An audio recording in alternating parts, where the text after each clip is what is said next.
Pada zaman dahulu, hidup seorang pria tua bernama Kakak Gepeto. Ia hidup sendiri dan bekerja sebagai pengukir kayu untuk mendapatkan uang.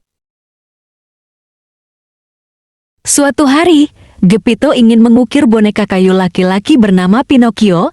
Dia kemudian berharap agar boneka itu tetap hidup dan menjadi anak laki-laki yang bisa menemani hidupnya. Kalau saja boneka ini benar-benar hidup dan menjadi anakku. Kata Kakak Gepeto. Kakak Gepeto tidak tahu bahwa kayu yang digunakannya untuk mengukir Pinocchio adalah kayu ajaib. Dia juga tidak menyadari bahwa kata-katanya didengar oleh peri. Setelah boneka itu jadi, Kakak Gepeto meletakkannya di atas meja. Peri menggunakan kekuatannya untuk menghidupkan Pinocchio. Boneka kayu, ketika pagi tiba, kamu bisa berjalan dan berbicara seperti anak-anak lainnya. Suatu hari kamu bisa membuktikan bahwa kamu nyata dan kamu benar-benar laki-laki. Kata peri kepada boneka Pinocchio. Keesokan paginya, Kakak Gepeto sangat terkejut melihat boneka Pinocchio yang dibuatnya bergerak. Boneka itu bahkan bisa berbicara dan memanggilnya ayah. Apa yang terjadi? Mengapa anggota tubuhnya mulai bergerak?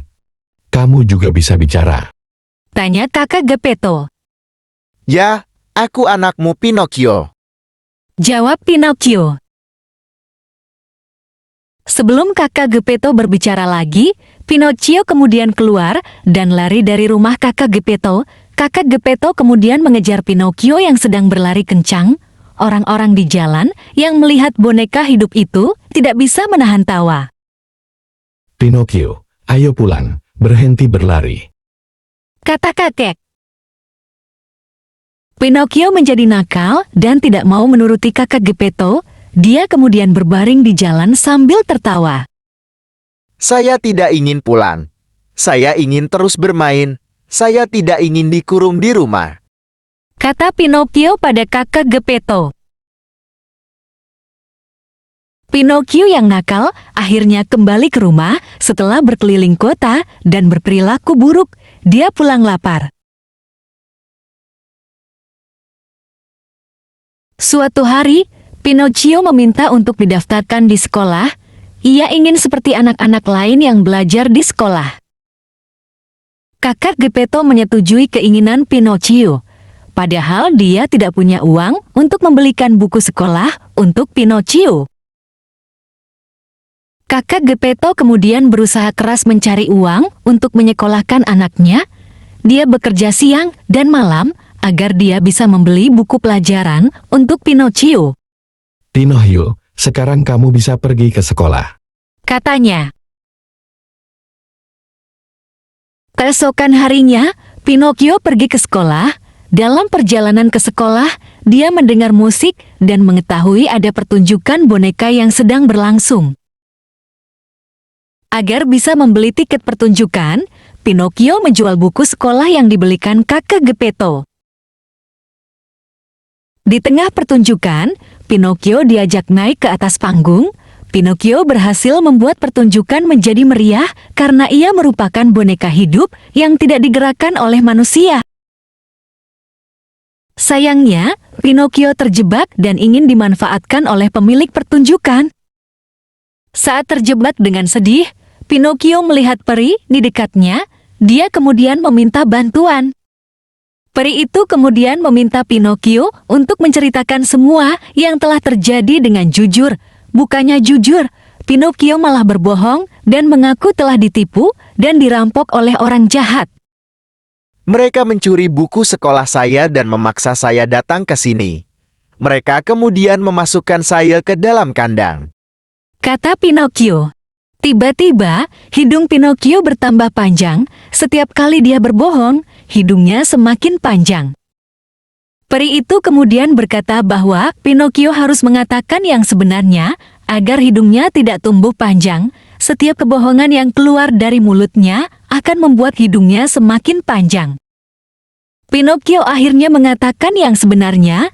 Peri akhirnya membantu Pinocchio bebas dan menggunakan sihirnya untuk mengembalikan ukuran hidung Pinocchio.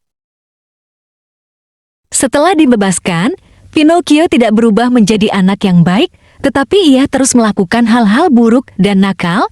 Namun, lagi-lagi Pinocchio diselamatkan oleh seorang peri. Dalam perjalanan pulang, Pinocchio tiba-tiba terjebak di lautan.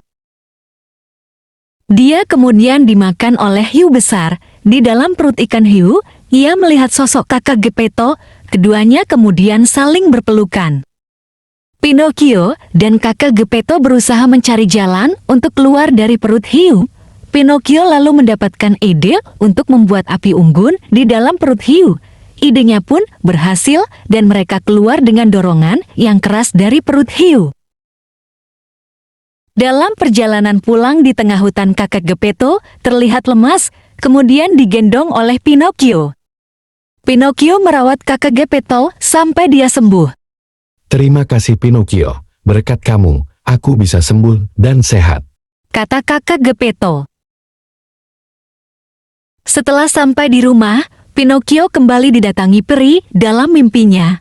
Peri memuji Pinocchio karena telah menyelamatkan kakak Geppetto. Kamu telah membuktikan sebagai anak yang berani dan sekarang kamu telah menjadi seorang anak laki-laki yang sesungguhnya, kata peri. Keesokan harinya ketika Pinocchio bangun, dia menemukan tubuhnya telah berubah. Tubuh Pinocchio sudah menjadi tubuh manusia, bukan lagi kayu. Dia kemudian berteriak dan memeluk kakak Geppetto sambil menangis. Lihat, aku sekarang benar-benar menjadi anak laki-laki. Kata Pinocchio kepada kakek. Kakak Geppetto senang melihat Pinocchio kini telah menjadi anak laki-laki sejati.